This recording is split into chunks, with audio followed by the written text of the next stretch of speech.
Hello and welcome to the 𝐤𝐚𝐢𝐥𝐲. I am your host, Christene Marie, and I wanted to pop on here tonight to talk about 4 different questions I'm asking myself as I wrap up 2025 and head into 2026. And this is really my time to look in the mirror and just be really honest with what I see. And even today I was talking with a friend of mine and just letting them see me, and I asked them, I was like, so what are just key areas and blind spots that you see for me? And before I even gave them the opportunity to share, I said, here's what I'm seeing, here's what I'm concerned about and where I think that I need to grow. And frankly, it was really helpful because by way of me almost opening the door and starting the conversation, then they could come in and affirm it and or add additional elements of maybe areas that I haven't seen. So these are 4 questions and I'm pulling them up because I have them written down. The first question that I am asking myself is, what is my vision?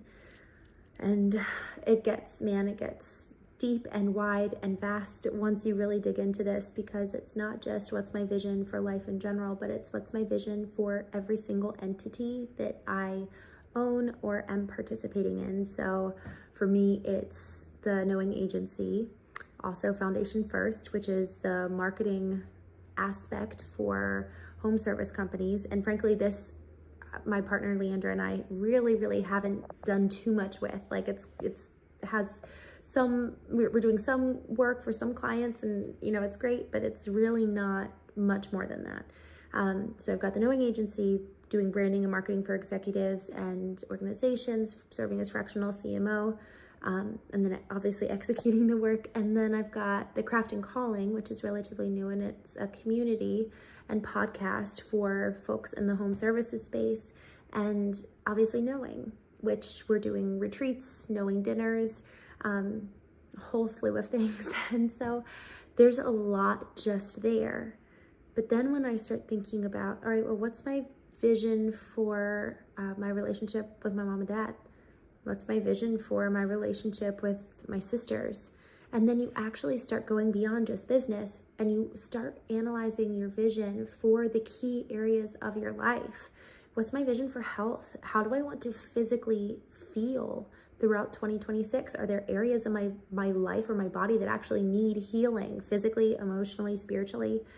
Man, y'all, when we actually really start digging into it, there's this question, what's my vision for, insert blank. There's a lot of blanks to put in there.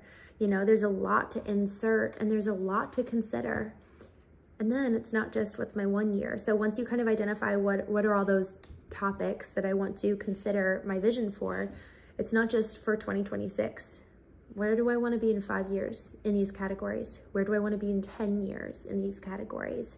I went ahead when I turned 30 and wrote my eulogy, and that was such an incredibly helpful exercise. And I effectively wrote, where do I want to be at the end of my life in each one of these areas? I also include travel in that because travel is something that when I wrote my eulogy, I actually realized how much I had never really thought with intention, what do I want when it comes to travel? It was more so just something that would happen by happenstance. And y'all, I don't want to live that way in any area of my life. I don't want to live by accident. I don't want to live without intention. And to be intentional, we must have clarity. We must have clarity. There's a scripture that says, without vision, the people perish. We must have vision. And so this time we've got, I think it's 16 days until Christmas and 23 days until 2026. So we've got time.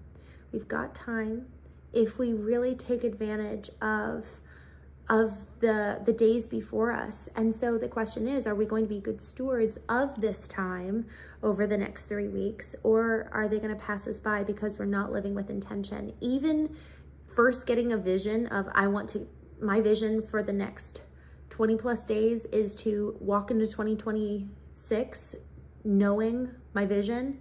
All right, well then what are the steps to implement your vision for these next 3 weeks?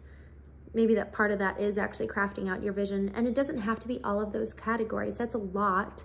And frankly, it could take a decent amount of time. It could probably take a full day just to identify your vision for each one of those areas, considering that timeline that I just offered.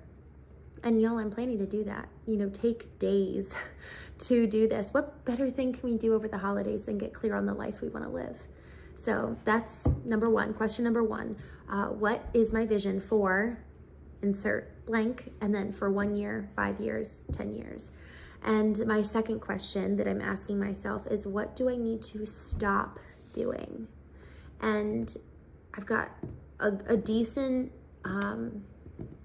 it's not a very long list, but it's a poignant one.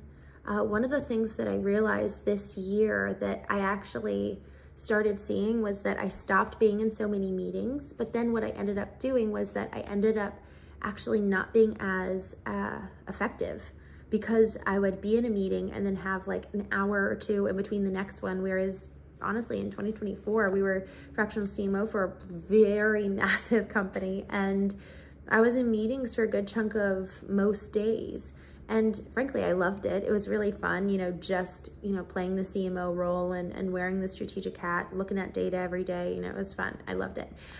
But I will say that with the elimination of meetings came a drop of productivity in a sense, because my schedule became not clear. So what do I need to stop doing? I need to stop having these inconsistent meetings that are like almost like jagged edges in my day.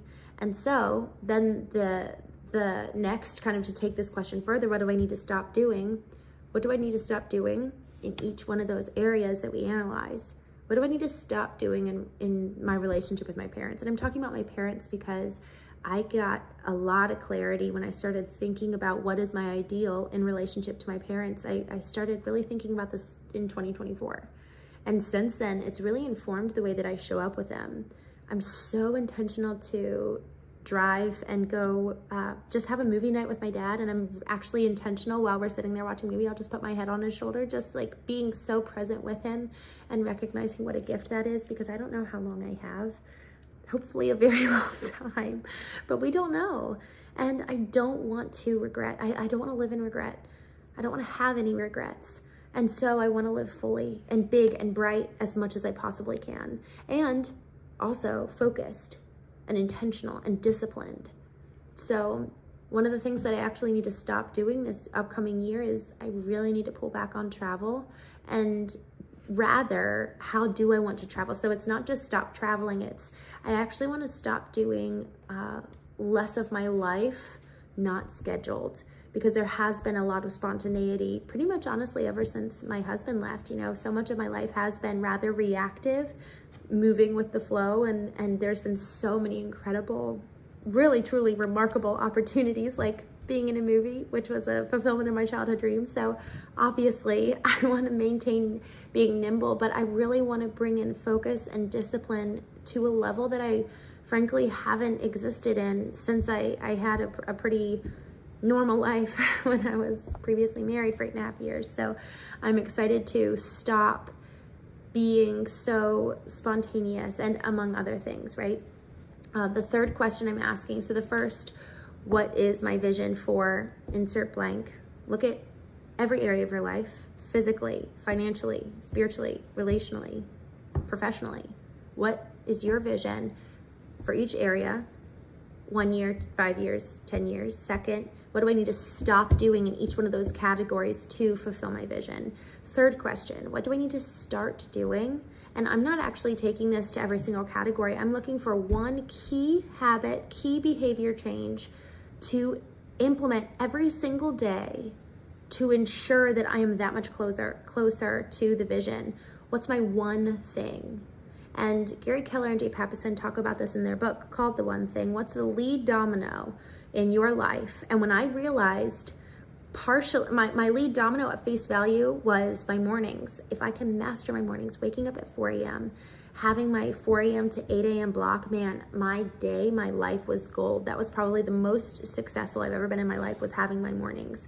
But I realized the lead domino was actually the night before. I needed to go to bed. I have to go to bed to wake up and actually have those 4 hours be so productive, because those are my time. Those are my hours. And so otherwise, the night before, if I'm not honoring that time, I'm not honoring me at the end of the day. So that was important to realize. And then lastly, the fourth question is, what constitutes a win for every day, no matter what else? I love this question, and I have my answer, and I don't want to tell you because I want you to ask yourself this. Y'all, what does winning look like? What would make you be able to go to bed feeling fulfilled?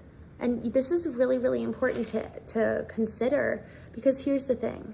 I was in a men's retreat, and I was asking the men this question, you know, what's the thing? Because for a lot of them, they were actually moving through a time in their life when, you know, they were starting to be more home-based, and, you know, in the past they had been out with friends, and there was just a different metric of success. We have to analyze the